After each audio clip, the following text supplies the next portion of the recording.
30해 동안 저는 딸의 이름을 입 밖에 꺼낸 적이 없습니다. 불러버리면 더 그리워질 것 같아서, 불러버리면 제가 살 수 없을 것 같아서. 그런데 오늘 낡은 구멍가게 문 앞에 소포 하나가 놓여 있었습니다. 보낸 사람 칸에는 딱 2글자, 미경. 손이 떨렸습니다. 그 이름, 제가 이 세상에서 가장 많이 울면서 불렀던 이름. 그 이름이 30년 만에 제 앞에 다시 나타났습니다. 저는 그 자리에서 주저앉아 버렸습니다. 대체 이 소포 안에는 뭐가 들어있는 걸까요? 그리고 저 이름의 주인은 지금 어디서 살고 있는 걸까요? 제 이름은 박순자. 올해로 64입니다. 충청도 끝자락 읍내에서도 한 구비를 더 돌아가야 나오는 작은 마을에 저는 삽니다. 25년째 같은 자리를 지켜온 구멍가게. 좁은 유리문을 밀면 과자 봉지 냄새와 연탄 냄새가 뒤섞여 풍겨오는 딱 그런 가게입니다. 새벽 6시. 알람이 울리기도 전에 저는 눈을 뜹니다. 나이를 먹으면 잠이 없어진다고들 하던데 저는 좀 다릅니다. 잠이 없는 게 아니라 꿈이 무서운 겁니다. 꿈에서 미경이를 만나면 일어나서 온종일 아무것도 못하니까요. 천천히 몸을 일으켜 세수를 합니다. 거울 앞에 서면 60대 중반의 여자가 저를 바라보죠. 주름 깊은 눈과 새치가 반 이상인 머리카락. 이게 나구나. 매일 아침 그렇게 생각합니다. 예전엔 거울을 오래 들여다봤습니다. 미경이가 나를 닮았나 가만히 들여다봤거든요. 요즘은 그러지 않습니다. 너무 오래 들여다보면 눈물이 나와서. 가게 문을 열면 하루가 시작됩니다. 아침엔 동네 할머니들이 찾아오십니다. 파 한 단이 필요하다고, 간장이 떨어졌다고. 저는 웃으며 물건을 건네고 잔돈을 거슬러 드립니다. 오후엔 초등학생 아이들이 왁자지껄 몰려와 불량식품을 고르죠. 어이, 치아 썩어. 그래도 먹고 싶은 거 어떡하냐, 아이들은 그렇게 대답하며 웃습니다. 저도 따라 웃습니다. 하지만 아이들이 돌아가고 나면 가게 안은 금세 조용해집니다. 카운터 뒤 낡은 의자에 앉아 있으면 그 고요함이 참 무겁습니다. 라디오를 틀어놓아도 마찬가지입니다. 트로트가 흘러나와도, 코미디 프로그램이 나와도 그 고요함은 사라지지 않거든요. 그건 소리가 없어서 생기는 고요함이 아니라 사람이 없어서 생기는 고요함이니까요. 남편 기일이 다가오고 있습니다. 달력을 보다가 그 날짜에 눈이 멎었습니다. 벌써 12해입니다. 남편이 떠난 지 과로였습니다. 빚을 갚느라 무리하다가 쓰러졌고 다시 일어나지 못했죠. 임종 때 그이가 한 말이 아직도 귀에 박혀 있습니다. 순자야. 미경이. 미경이한테. 아빠가 미안하다고. 저는 그 말에 아무 대답도 하지 못했습니다. 저도 할 말이 없었으니까요. 우리 둘 다 미안한 사람들이었으니까요. 그날 저녁 평소처럼 가게 문을 닫으려는데 문 앞에 뭔가 놓여 있었습니다. 갈색 포장지로 쌓인 직사각형 상자. 택배 스티커가 붙어 있었죠. 저는 처음엔 주소가 잘못 배달된 줄 알았습니다. 들어서 꼼꼼히 살펴봤습니다. 받는 사람 박순자. 충청남도 군면리. 주소는 맞습니다. 그런데 보낸 사람 칸에는 미경. 성도 없이 주소도 없이 그냥 미경. 손이 떨렸습니다. 심장이 뛰는 소리가 귀까지 올라오는 것 같았습니다. 저는 상자를 가슴에 꼭 안은 채 가게 안으로 들어왔습니다. 카운터 위에 올려놓고 한참을 바라봤습니다. 열어야 할까? 열면 안 될까? 마치 열었다가 꿈이 깨어버릴 것 같은 기분이었습니다. 그날 밤 저는 그 소포를 열지 못했습니다. 다음 날 아침 저는 두 손을 모아 기도를 했습니다. 뭔가를 기도하는 건지 아니면 그냥 손을 모으지 않으면 덜덜 떨려서인지 알 수 없었습니다. 소포를 열었습니다. 갈색 포장지를 조심스럽게 뜯었습니다. 안에는 흰 상자가 들어있었고 그 안에는 빨간색 울 스카프 하나가 담겨 있었습니다. 곱고 부드러운 스카프였습니다. 미국 어딘가의 고급 백화점 로고가 찍힌 포장지에 쌓여 있었죠. 그리고 메모지 하나. 하지만 메모지에는 아무것도 적혀 있지 않았습니다. 정말이지 아무것도요. 저는 스카프를 조심스럽게 들어 올렸습니다. 볼에 대봤습니다. 따뜻했습니다. 그리고 그 순간 눈물이 터져 나왔습니다. 왜 울었는지 설명하기가 어렵습니다. 이 스카프를 누가 보냈는지 아직 확인도 안 된 상태였는데도 저는 알고 있었습니다. 제 몸이, 제 심장이 먼저 알아버렸습니다. 이건 미경이가 보낸 거다. 그렇게 생각하는 순간 30년 전이 밀려왔습니다. 미경이는 태어나면서부터 웃음이 많은 아이였습니다. 어지간해서는 울지 않았고 배가 고프다가도 제 얼굴을 보면 방긋 웃었죠.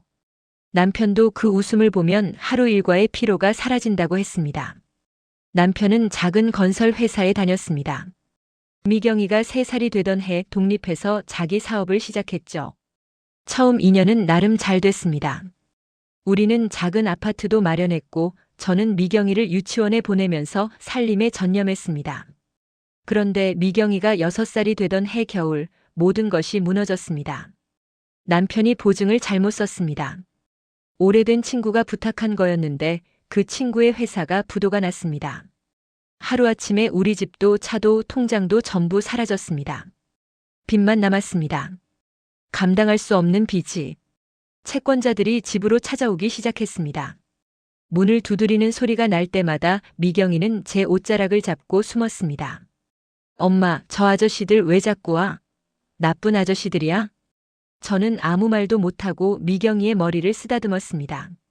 남편은 점점 망가져갔습니다. 술을 마셨고 소리를 질렀고 벽에 주먹을 날렸습니다. 저한테 손을 댄 적은 없었습니다. 하지만 그 분노의 공기는 집안에 가득했죠. 미경이는 그 공기를 다 마시며 자랐습니다. 6살짜리가. 어느 날 밤 남편이 돌아와 식탁에 앉아 통보했습니다. 순자야. 미경이를 외국으로 보내야 할 것 같아. 저는 그 말을 듣는 순간 귀가 먹먹해졌습니다. 무슨 소리냐고 제정신이냐고 소리를 질렀습니다. 남편은 고개를 숙인 채 이어서 말했습니다. 미국에 입양을 원하는 부부가 있다는 걸 복지사를 통해 알게 됐다고. 좋은 집안이고 아이를 간절히 원한다고. 우리가 지금 이 상황에서 미경이한테 해줄 수 있는 게 없다고. 이게 미경이를 위한 거야. 저는 그 말이 너무 싫었습니다. 너무 싫어서 식탁을 엎으려다가 참았습니다. 미경이가 옆방에서 자고 있었으니까요. 대신 울었습니다. 소리를 죽이고 어깨를 들썩이며 한없이 울었습니다.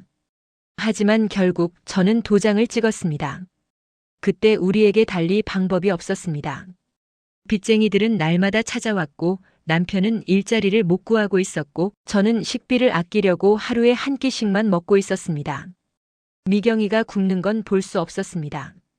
미경이가 그 공포의 집안에서 계속 자라는 것도 볼 수 없었습니다. 그게 저의 선택이었습니다. 지금도 그 선택이 옳은지 모르겠습니다. 다만 그때 저는 그것이 미경이를 위한 유일한 길이라고 믿었습니다.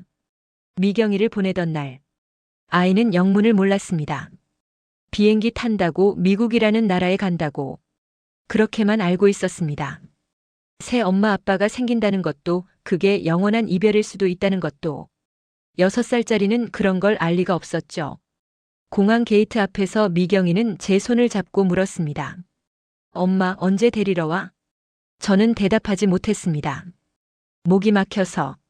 울면 안 되는데, 미경이 앞에서 울면 안 되는데. 저는 억지로 웃으면서 말했습니다. 빨리 올게. 엄마가 꼭 데리러 올게. 그게 거짓말이 될 줄은 그때는 정말 몰랐습니다. 스카프를 무릎 위에 올려놓은 채 저는 한참을 그렇게 앉아 있었습니다. 가게 밖으로 아침 햇살이 들어왔습니다. 오늘도 장사를 해야 합니다. 오늘도 웃어야 합니다. 그렇게 살아왔습니다. 30년을. 그런데 이 소포는 뭘까요? 이게 진짜 미경이가 보낸 걸까요? 아니면 제가 너무 그리워서 그냥 이름 같은 이름에 혼자 미치는 걸까요?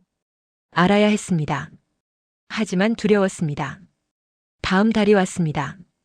저는 그 사이 빨간 스카프를 카운터 서랍 안에 넣어두었습니다.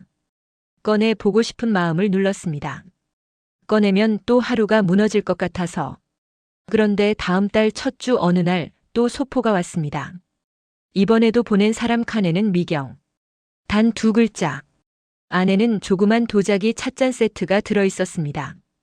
흰 바탕에 파란 꽃무늬가 그려진 찻잔 2개. 작고 예쁜 것이었습니다. 이번에도 메모는 없었습니다. 저는 찻잔을 카운터 위에 올려놨습니다. 2개를 나란히 오래 바라봤습니다. 왜 2개일까? 혼자 사는 나한테 왜 2개를 보냈을까? 그달 말 3번째 소포가 왔습니다. 이번엔 작은 액자였습니다. 나무 프레임의 액자. 그런데 사진이 들어있는 게 아니었습니다. 안에는 흰 종이 한 장이 끼워져 있었고 그 종이에는 단 한 문장이 적혀 있었습니다. 잘 지내고 계신가요? 한국말이었습니다. 삐뚤삐뚤한 글씨였습니다. 오랫동안 한국어를 쓰지 않은 사람의 글씨 같았습니다. 하지만 분명한 한국어였습니다. 저는 그 액자를 2 손으로 들고 한참을 서 있었습니다. 다리가 후들거렸습니다. 가게 문을 잠갔습니다. 낮이었지만 상관없었습니다. 뒷방으로 들어와 이불을 뒤집어 쓰고 울었습니다. 미경이었습니다. 확신할 수 없었지만 확신하고 있었습니다. 30년 만에 제 딸이 저를 찾고 있었습니다. 그날 밤 저는 잠을 이루지 못했습니다. 소포 3개를 카운터 위에 나란히 늘어놓고 앉아 있었습니다. 빨간 스카프, 도자기, 찻잔 2개, 흰 종이가 든 액자. 왜 말을 못하는 걸까? 왜 전화를 안 하는 걸까? 왜 연락처를 남기지 않는 걸까? 어쩌면 미경이도 두려운 걸지도 모른다는 생각이 들었습니다. 나처럼 한 발짝 내딛고 싶은데 막상 내디디면 뭔가가 깨져버릴 것 같은 그 두려움. 그걸 저도 알고 미경이도 알고. 그래서 우리 둘 다 이렇게 멀리서 서로를 바라보고만 있는 걸지도. 저는 액자 안에 종이를 꺼냈습니다. 그리고 펜을 들었습니다. 대답을 써야 했습니다. 어떻게 대답해야 할지는 몰랐습니다. 그냥 뭐라도 써야 할 것 같았습니다. 한참을 앉아 있다가 저는 종이에 딱 한 줄을 적었습니다. 잘 지낸다. 내 소포 잘 받았다. 그리고 그 종이를 액자에 다시 끼워 카운터 위에 세워뒀습니다. 보낼 방법이 없었습니다. 주소도 모르고 연락처도 없으니까요. 그냥 마음으로라도 대답하고 싶었습니다. 이듬해 봄 읍내에서 슈퍼를 하는 오덕자 씨가 제 가게로 찾아왔습니다. 저보다 6살이 많은 70대 초반의 여자. 동네에서 제일 입이 가볍고 제일 마음이 따뜻한 사람입니다. 오덕자 씨는 가게에 들어서자마자 카운터 위에 있는 소포 상자들을 보고 눈을 가늘게 떴습니다. 순자야, 저게 뭐야? 선물이라도 받았어? 저는 잠시 망설였습니다. 30년 동안 한 번도 미경이 이야기를 꺼내지 않았습니다. 이 동네 사람 중에 미경이를 아는 사람이 없었습니다. 제가 이곳에 자리를 잡은 게 남편이 죽고 난 이후였으니까요. 그런데 그날은 말이 나왔습니다. 언니, 나 딸이 있어. 오덕자 씨의 눈이 커졌습니다. 뭐? 딸이? 자식이 없다면서? 미국에 있어. 입양 보냈어. 30년 전에. 말로 꺼내니 더 실감이 났습니다. 저는 그 자리에서 짧게, 아주 짧게 사정을 이야기했습니다. 오덕자 씨는 중간에 한마디도 끊지 않고 들었습니다. 그리고 이야기가 끝나자 그 손으로 제 손을 꼭 잡았습니다. 야, 순자야. 네가 그걸 혼자 다 안고 살았어? 저는 고개를 끄덕였습니다. 근데 왜 나한테 말 안 했어? 나는 친구도 아니가? 그 말에 피식 웃음이 나왔습니다. 오덕자 씨도 따라 웃었죠. 그리고 이내 진지한 표정이 됐습니다. 순자야, 딸한테 연락해야 하는 거 아니야? 소포를 보내왔다는 건 내가 받아줬으면 한다는 소리잖아. 연락처를 몰라. 소포의 주소도 연락처도 없어. 오덕자 씨가 잠시 생각하더니 말했습니다. 내 아들이 그쪽 방면으로 뭔가 안다. 인터넷인지 뭔지. 국제우편 추적이라는 게 되는 것 같던데. 한번 물어볼게. 아니야, 언니. 괜찮아. 왜 괜찮아? 딸 보고 싶지 않아? 저는 아무 말도 하지 못했습니다. 보고 싶었습니다. 세상에서 제일 보고 싶었습니다. 하지만 그 마음만큼 두려움도 컸습니다.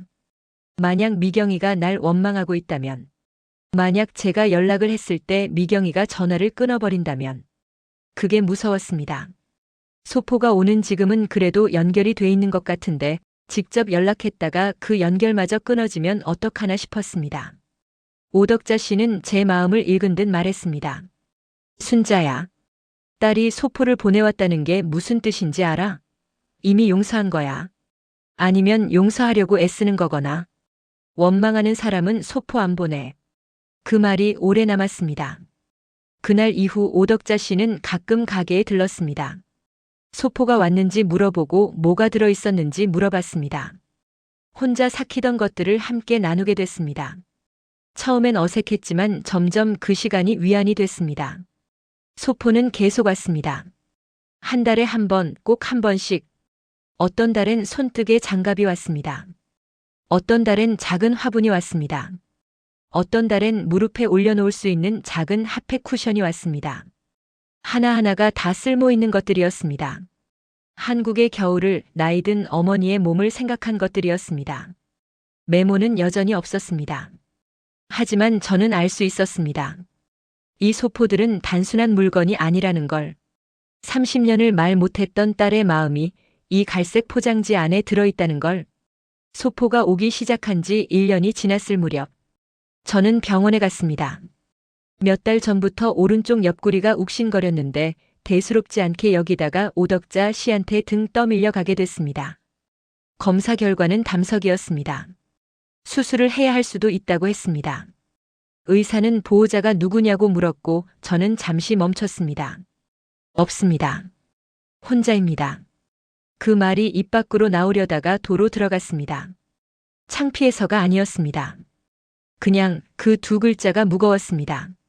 병원 복도 벤치에 앉아 있는데 오덕자 씨한테 전화가 왔습니다. 언니가 며느리랑 싸웠다면서 목소리가 달아 있었지만 제 말투가 이상하다는 걸 바로 알아챘습니다. 야, 무슨 일이야? 다 말했습니다. 검사 결과도 보호자가 없다는 것도. 오덕자 씨가 버스를 타고 병원으로 왔습니다. 와서 제 옆에 앉더니 한마디 했습니다. 순자야, 이제 진짜 딸한테 연락해야 한다. 저는 고개를 저었습니다. 내가 아파서 연락하는 건 아닌 것 같아. 내가 뭔가 필요해서 연락하는 건 이기적인 거야. 이기적인 게 아니야. 엄마가 아프다는 걸 딸이 알아야 하는 거야. 그래도 싫어. 나는 미경이가 잘 사는 게 보고 싶어서 떠나보낸 거야. 내가 짐이 되면 안 되지. 오덕자 씨가 한숨을 길게 쉬었습니다. 그러더니 조용히 물었습니다. 순자야, 미경이가 소포를 보내는 이유가 뭔 것 같아? 저는 선뜻 대답하지 못했습니다. 그 아이가 소포를 보내는 건 엄마한테 뭔가를 전하고 싶어서야. 잘 살고 있다는 것도 괜찮다는 것도. 그런데 동시에 엄마 소식이 궁금한 거 아닐까? 엄마가 어떻게 사는지 잘 있는지. 그게 궁금해서 소포를 보내는 거 아닐까? 저는 그 말에 아무 대답도 하지 못했습니다. 집에 돌아와서 저는 오래된 서랍을 열었습니다. 맨 아래에 사진 한 장이 들어 있었습니다. 미경이가 6살 때 찍은 사진. 이를 드러내고 웃는 사진. 앞니 2개가 빠진 채로. 그 사진을 보면서 저는 처음으로 생각했습니다. 미경이는 지금 어떤 어른이 됐을까? 무슨 일을 하고 있을까? 결혼은 했을까? 아이가 있을까? 한국어를 아직 할 줄 알까? 엄마를 어떻게 기억하고 있을까? 30년치 궁금증이 한꺼번에 쏟아져 나왔습니다. 그리고 그 궁금증의 끝에는 죄책감이 있었습니다. 저는 왜 그 선택을 했는지 지금도 완전히 설명할 수 없습니다. 가난 때문에, 빚 때문에, 남편 때문에. 그 모든 것이 사실이지만 그것만으로는 설명이 안 됩니다. 그때 저는 너무 무너져 있었습니다. 미경이를 지켜줄 자신이 없었습니다. 그 무력감이 어쩌면 가장 큰 이유였습니다. 하지만 미경이는 그걸 알까요? 엄마가 나를 버린 게 아니라는 걸. 이틀 뒤 또 소포가 왔습니다. 이번엔 봉투였습니다. 안에는 작은 사진 한 장이 들어 있었습니다. 컬러 사진이었습니다. 30 중반쯤 되어 보이는 여자가 어딘가의 공원에서 웃고 있는 사진. 긴 머리, 밝은 미소. 저는 그 사진을 보자마자 알 수 있었습니다. 미경이었습니다. 제 눈, 남편의 코. 그 둘을 합쳐놓은 얼굴. 저는 사진을 가슴에 안고 그 자리에서 쓰러지듯 앉았습니다. 소리 없이 오래 울었습니다. 이 아이가 이렇게 컸구나. 이렇게 예쁘게 컸구나. 사진 뒷면에는 딱 한 줄이 적혀 있었습니다. 잘 지내고 있어요. 어머니도 잘 지내시길. 어머니. 그 단어가 화살처럼 박혔습니다. 수술 날짜가 잡혔습니다. 오덕자 씨가 보호 자란에 자기 이름을 썼습니다. 감사한 일이었습니다. 하지만 수술 전날 밤 혼자 병실에 누워 있으면서 저는 이상하게 무서웠습니다. 수술이 무서운 게 아니었습니다. 만약 내가 이대로 죽으면 미경이는 영원히 모를 거다. 그 생각이 무서웠습니다. 미경이는 소포만 보내고 있습니다. 제가 어떻게 지내는지, 몸은 괜찮은지 아무것도 모릅니다. 저도 미경이에게 아무것도 전하지 않았습니다. 이렇게 연결이 되다가 그냥 제가 사라져버린다면 미경이는 어느 날 소포를 보냈는데 아무도 받지 않는 상황이 될 겁니다. 그리고 엄마가 죽었다는 것도 연락처도 없으니까 알 방법도 없을 겁니다. 그 생각을 하자 수술보다 그게 더 무서웠습니다. 저는 병실 창가에 앉아 달을 봤습니다. 보름달이었습니다. 미국에서도 이 달이 보이겠지. 미경이도 지금 이 달을 보고 있을까? 나는 살아야 한다고 생각했습니다. 수술이 잘 되어야 한다는 게 아니라 살아서 미경이를 만나야 한다고. 소포로 주고받는 게 아니라 직접 얼굴을 보고 손을 잡고 엄마라는 말을 들어야 한다고. 처음으로 그 소원을 분명히 품었습니다. 수술은 다행히 잘 됐습니다. 오덕자 씨가 회복실에서 제가 눈뜨기를 기다리고 있었습니다. 야, 박순자. 눈 떠. 내가 여기 있잖아. 저는 눈을 뜨고 오덕자 씨를 봤습니다. 그리고 생각했습니다. 이 사람한테 정말 많이 의지하고 있구나. 언니. 왜? 미경이한테 연락해야겠어. 오덕자 씨가 잠시 멈추더니 저의 손을 꼭 잡았습니다. 잘 생각했다. 그러나 어떻게 연락해야 할지 몰랐습니다. 소포에는 연락처가 없었습니다. 주소만 알 뿐인데 국제우편으로 편지를 보낸다고 해도 미경이가 받는다는 보장이 없었습니다. 오덕자 씨 아들이 수소문해 봤지만 국제우편 발신지 추적은 어렵다고 했습니다. 저는 한 가지 방법을 생각했습니다. 다음 소포가 오면 그 안에 제 편지를 넣어두는 게 아니라 이번엔 제가 먼저 소포를 보내는 겁니다. 미경이가 돌아올 주소가 없으니 답장을 받을 수는 없지만 그래도 뭔가를 보내고 싶었습니다. 미경이에게 보내는 첫 번째 소포. 저는 카운터 뒤 서랍에서 그 사진을 꺼냈습니다. 앞니 빠진 6살 미경이 사진. 그리고 편지지를 꺼내 펜을 들었습니다. 미경아. 엄마야. 이 편지가 내 손에 닿을 수 있을지 모르겠다. 주소가 없어서 못 보낼지도 모르고 보낸다 해도 내가 받을지 모르겠어. 그래도 써야 할 것 같아서. 내 소포 다 받았다. 하나도 빠짐없이 잘 받았어. 스카프는 지금 서랍에 넣어뒀어. 추워지면 꺼내 쓸 거야. 찻잔은 매일 아침 차 마실 때 써. 2개인 거 봤어. 2개라서 좋았어. 혼자 마시는 차도 찻잔이 2개면 덜 외로운 것 같더라. 사진도 받았다. 내가 공원에서 웃고 있는 사진. 너 엄마 닮았더라. 코는 아빠 닮았고. 그 사진 보면서 한참 울었어. 창피하게도. 엄마는 잘 지내. 조금 아팠는데 수술하고 나아가고 있어. 걱정할 정도는 아니니까 걱정 마. 미경아. 엄마가 미안해. 그 말밖에는 할 말이 없어. 충분하지 않다는 거 알아. 이 말로 설명이 안 된다는 것도 알아. 그래도 이 말만큼은 꼭 전하고 싶었어. 미안해. 정말 미안해. 보고 싶다. 엄마가. 편지를 다 쓰고 났더니 손이 떨렸습니다. 보낼 방법이 없었습니다. 주소가 없으니까요. 저는 그 편지를 접어서 카운터 서랍에 넣었습니다. 언젠가 미경이를 만나면 직접 전해줘야겠다고 생각했습니다. 언젠가 반드시. 소포가 오기 시작한 지 꼭 2년이 됐습니다. 그날도 저는 가게를 열었습니다. 선반을 정리하고 유통기한이 다 된 과자를 빼내고 카운터를 닫고 늘 하는 일들이었습니다. 오전 10시쯤이었습니다. 가게 문이 열렸습니다. 발소리가 들렸습니다. 저는 고개를 들었습니다. 문 앞에 여자 한 명이 서 있었습니다. 30 중반쯤 되어 보이는 여자. 단정한 차림이었습니다. 그 뒤로 외국인 남자와 초등학생쯤 되어 보이는 남자아이도 함께 서 있었습니다. 저는 그 여자의 얼굴을 봤습니다. 공원 사진에서 본 얼굴이었습니다. 제 눈, 남편의 코, 심장이 멈추는 것 같았습니다. 여자가 천천히 다가왔습니다. 눈이 빨갛게 충혈되어 있었습니다. 오면서 이미 울었던 것 같았습니다. 카운터 앞에 서더니 저를 똑바로 바라봤습니다. 혹시 박순자 씨 맞으세요? 목소리가 떨렸습니다. 저는 대답하지 못했습니다. 고개를 끄덕일 수도 없었습니다. 몸이 굳어버린 것 같았습니다. 저 미경이에요. 그 말과 함께 여자의 눈에서 눈물이 흘러내렸습니다. 어머니, 저예요.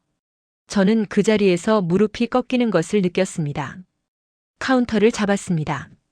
그래도 몸이 내려가려 했습니다. 미경이가 달려와 저를 붙잡았습니다. 양손으로 제 팔을 잡고 어머니 괜찮으세요? 저는 미경이 얼굴을 봤습니다. 코앞에서 봤습니다. 앞니 빠진 6살 아이가 이렇게 됐구나. 이렇게 예쁜 어른이 됐구나. 저는 손을 들어 미경이의 뺨을 만졌습니다. 미경이야? 네. 어머니. 우리 미경이야? 네. 저예요. 저는 그 자리에서 펑펑 울었습니다. 60대 여자가 구멍가게 카운터 앞에서 소리를 참지 못하고 울었습니다. 미경이도 울었습니다. 우리 둘이 서로를 붙들고 한참을 울었습니다. 카운터 위에는 그동안 쌓인 소포 상자들이 있었습니다. 빨간 스카프, 도자기 찻잔, 핫팩 쿠션. 저는 그것들을 보내고 받으면서 2년을 버텼습니다. 한참 뒤 우리는 가게 뒷방으로 들어와 마주 앉았습니다. 미경이가 먼저 말을 꺼냈습니다. 어머니, 저 오래전부터 어머니를 찾고 싶었어요. 그랬구나. 입양기관 기록을 뒤졌어요. 한국에 뭔가 남아있을지도 모른다고 생각해서. 그런데 쉽지 않았어요. 정보가 거의 없어서. 그러다가 2년 전에야 주소를 알아냈어요. 그런데 막상 연락할 용기가 안 났어요. 왜? 미경이가 잠시 멈췄습니다. 만약 어머니가 저를 기억하지 못한다면 그게 더 무서웠거든요. 아니면 보기 싫다고 하시면. 그래서 일단 소포부터 보내봤어요. 어머니가 받으시는지 보려고. 저는 아무 말도 하지 못했습니다. 소포를 보내면서 어머니가 어떤 분인지 조금씩 느끼고 싶었어요. 답장이 없어도 괜찮았어요. 그냥 받아주시기만 해도 됐어요. 저는 서랍을 열었습니다. 그리고 미경이의 사진이 들어있던 봉투 아래쪽에 있던 것을 꺼냈습니다. 그 편지. 주소가 없어 보내지 못한 편지. 미경이에게 내밀었습니다. 이거. 어머니가 미경이한테 쓴 편지야. 주소 몰라서 못 보냈어. 미경이가 편지를 받아 펼쳤습니다. 읽는 동안 눈물이 뚝뚝 떨어졌습니다. 미경이는 읽다 멈추고 또 읽다 멈추고를 반복했습니다. 다 읽고 나서 고개를 들었습니다. 어머니. 저 어머니 원망 안 해요. 저는 고개를 저었습니다. 미경아, 그 말 안 해도 돼. 원망해도 돼. 아니에요. 미경이의 목소리가 단호했습니다. 처음엔 물론 힘들었어요. 왜 나를 버렸냐고. 한동안 그 생각을 했어요. 근데 크면서 조금씩 이해했어요. 어머니도 방법이 없었을 거라는 걸. 사람이 극한에 몰리면 어쩔 수 없는 선택을 하게 된다는 걸. 저는 손으로 얼굴을 감쌌습니다. 그리고 솔직히 말하면 저 잘 자랐어요. 양부모님이 진짜 좋은 분들이에요. 사랑 많이 받고 자랐어요. 공부도 하고 싶은 거 다 했어요. 행복했어요. 그 말이 30년의 죄책감을 조금씩 녹였습니다. 그래도 어머니가 항상 궁금했어요. 살아계신지 어떻게 지내시는지. 그래서 소포를 보낸 거예요. 어머니가 받으신다면 살아계신 거잖아요. 그것만 확인하고 싶었어요. 저는 미경이의 손을 잡았습니다. 고맙다. 그 소포들. 엄마한테 얼마나 큰 위로가 됐는지 몰라. 미경이가 뒤를 돌아봤습니다. 문 밖에서 기다리던 외국인 남자와 아이가 들어왔습니다. 어머니, 이쪽은 제 남편이에요. 데이비드. 그리고 이 아이는 아들 수호예요. 남자가 어색한 한국어로 인사했습니다. 안녕하세요. 만나서 반갑습니다. 수호라는 아이가 또렷하게 말했습니다. 할머니, 안녕하세요. 할머니. 저는 그 단어를 들으면서 또 울었습니다. 이번엔 기쁨의 눈물이었습니다. 손자가 있었습니다. 제게 손자가 생겼습니다. 미경이는 닷새를 머물다 미국으로 돌아갔습니다. 마지막 날 저녁 우리는 가게 뒷방에서 오랫동안 이야기를 나눴습니다. 미경이는 미국에서의 삶을 이야기했습니다. 학교 다닌 이야기, 남편 만난 이야기, 수호가 태어난 이야기. 저는 이 가게를 꾸린 이야기, 남편이 세상을 떠난 이야기, 오덕자 씨를 만난 이야기를 했습니다. 가끔 웃고 가끔 울고. 그 사이 밤이 깊었습니다. 미경이가 말했습니다. 어머니, 저랑 같이 미국 가요. 저는 고개를 저었습니다. 미경아, 나는 여기 있어야 해. 왜요? 아버지도 돌아가셨는데 여기 혼자 계실 이유가 없잖아요. 저는 잠시 생각했습니다. 그리고 솔직하게 말했습니다. 나는 여기가 좋아. 이 가게가 있고 오덕자 언니가 있고 내가 살아온 흔적이 여기 다 있어. 미경이네 미국 집에 가면 나는 아무것도 아닌 노인네가 되는 거잖아. 여기서는 그래도 이 가게 주인이거든. 미경이가 웃으면서 눈물을 흘렸습니다. 그러면 자주 연락해요. 영상통화. 수호도 할머니 자주 보고 싶어 할 거예요. 그래. 그러자. 일요일마다 전화할게요. 알았어. 어머니도 전화하고 싶으면 전화해요. 아무 때나요. 알았어. 약속이에요. 저는 고개를 끄덕였습니다. 미경이의 손을 꼭 잡았습니다. 30년 전 공항에서 놓아버렸던 그 손을 이번엔 제대로 잡았습니다. 출국 당일 저는 가게 앞까지 배웅했습니다. 미경이가 트렁크를 끌면서 돌아봤습니다. 어머니 살쪄야 해요. 너무 말랐어요. 알았어. 밥 잘 드세요. 알았어. 추우면 스카프 꼭 해요. 제가 보낸 거. 저는 웃었습니다. 응. 꼭 할게. 수호가 달려와 제 허리를 꼭 안았습니다. 할머니, 다음에 또 올게요. 그래, 수호야. 할머니가 기다릴게. 데이비드도 허리를 굽혀 인사했습니다. 어머님 건강하세요. 차가 골목을 빠져나갔습니다. 저는 손을 흔들었습니다. 차가 보이지 않을 때까지 손을 내리지 않았습니다. 골목에 혼자 남았을 때 바람이 불었습니다. 봄바람이었습니다. 저는 목에 두른 스카프를 고쳐맸습니다. 빨간색 울 스카프. 첫 번째 소포에 들어있던 것. 이 스카프를 고르면서 미경이는 무슨 생각을 했을까? 어머니는 이런 색을 좋아하실까? 이런 걸 하고 다니실까? 이런 걸 생각했겠지요. 그 마음이 느껴졌습니다. 스카프 안에 담겨있던 마음이. 그 주 일요일 저녁 6시. 전화가 왔습니다. 화면에 미경이 사진이 떴습니다. 받았습니다. 화면 안에서 미경이가 웃고 있었습니다. 뒤로 수호가 뛰어다니는 소리가 들렸습니다. 어머니, 밥 드셨어요? 응. 먹었어. 너는? 저도 먹었어요. 수호가 할머니 보고 싶다고 해서요. 수호가 화면 앞으로 달려왔습니다. 할머니. 저는 웃었습니다. 오랫동안 잊고 있던 웃음이었습니다. 뱃속에서부터 올라오는 웃음이었습니다. 수호야, 밥은 잘 먹었어? 네. 할머니, 저 오늘 한국어 배웠어요. 들어봐요. 사랑해요. 저는 화면을 손으로 감쌌습니다. 눈물이 날 것 같았지만 참았습니다. 수호 앞에서는 울지 않으려고. 할머니도 사랑해, 수호야. 이제 가게 카운터 위엔 소포 상자가 없습니다. 대신 사진 액자가 생겼습니다. 미경이가 두고 간 것입니다. 가족 사진이었습니다. 데이비드, 미경이, 수호. 셋이서 찍은 사진. 저는 매일 아침 그 사진을 봅니다. 그리고 생각합니다. 저 사진 속 미경이가 30년 전 앞니 빠진 채로 웃던 그 아이구나. 그 아이가 저렇게 자랐구나. 오덕자 씨가 가끔 와서 사진을 봅니다. 야, 미경이 진짜 예쁘다. 너 닮았어. 아니, 코는 아빠 닮았어. 전체적으로 네 닮았다고. 내 눈은 틀린 적 없어. 그렇게 웃습니다. 일요일 저녁이 되면 저는 가게 문을 일찍 닫습니다.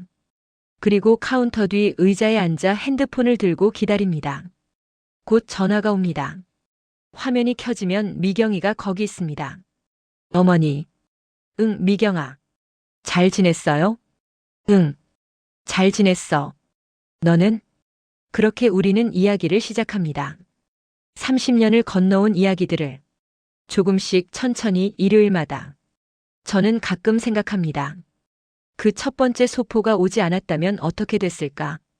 그 갈색 포장지를, 그 빨간 스카프를, 그 두 글자를 미경이가 보내지 않았다면 아마 저는 지금도 혼자였을 겁니다. 이 고요한 가게 안에서 말 못할 그리움을 안고. 하지만 미경이는 용기를 냈습니다. 말 대신 소포로, 편지 대신 물건으로. 그렇게 조금씩 조금씩 다가왔습니다. 그리고 저는 그 소포들을 하나하나 받으면서 조금씩 기다리는 법을 배웠습니다. 포기하지 않는 법을, 아직 연결되어 있다는 것을 믿는 법을. 늦었지만 그래도 우리는 만났습니다. 그걸로 충분합니다. 아니, 충분하고도 남습니다. 오늘도 일요일 저녁 6시. 핸드폰이 울립니다. 저는 웃으며 전화를 받습니다. 오늘 이야기가 여러분의 마음에 닿았기를 바랍니다. 여러분의 소중한 이야기도 댓글로 남겨주세요. 다음 이야기에서 또 만나요. 감사합니다.